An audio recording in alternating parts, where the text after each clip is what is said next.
जमीयत उलमा इस्लाम तालका हैदराबाद दही party के सरबराह हाजी अब्दुल मालिक टालपुर, हाजी सईद अहमद टालपुर, आसिफ रजा खोसो, मकसूद अहमद भुट्टो की तरफ से टूल प्लाजा इंतजामिया के खिलाफ टंडो जाम प्रेस क्लब के सामने एहतजाजी मुजाहरा।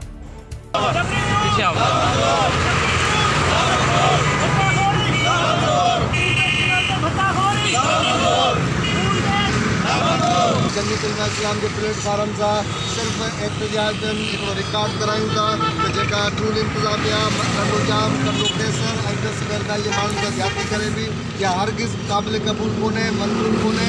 लिहाज़ा सिंध गवर्नमेंट खे असां मुतालबो कयूं था त महिरबानी करे इन फैसिले खे वापसि वठो वञे, मक़ामी माण्हुनि खे सहूलियत ॾिनी वञे।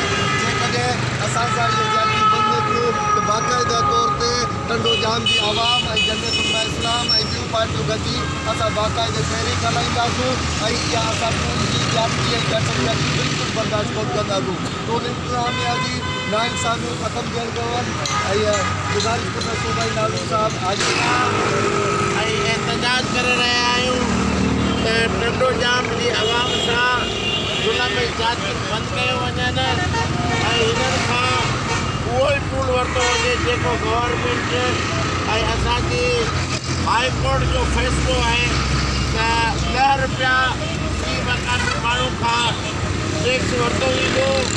लिहाज़ा मक़ामी माण्हुनि खे ज़बरदस्ती हरासा करे रहिया आहिनि त गाॾियूं पंहिंजे नाले ते रजिस्टर करायो ऐं शनाख़्ती कार्ड खे क़ाबिल क़बूल नथो कयो वञे, क़ौमी सुञाणप कार्ड ते बि उन्हनि खे रिआयत नथी ॾिनी वञे।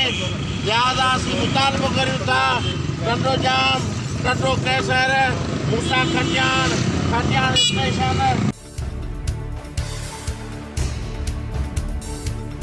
HRJDO न्यूज़ से अब तक के लिए बस इतना ही। मज़ीद खबरों और अपडेट्स के लिए देखते रहिए HRJDO न्यूज़।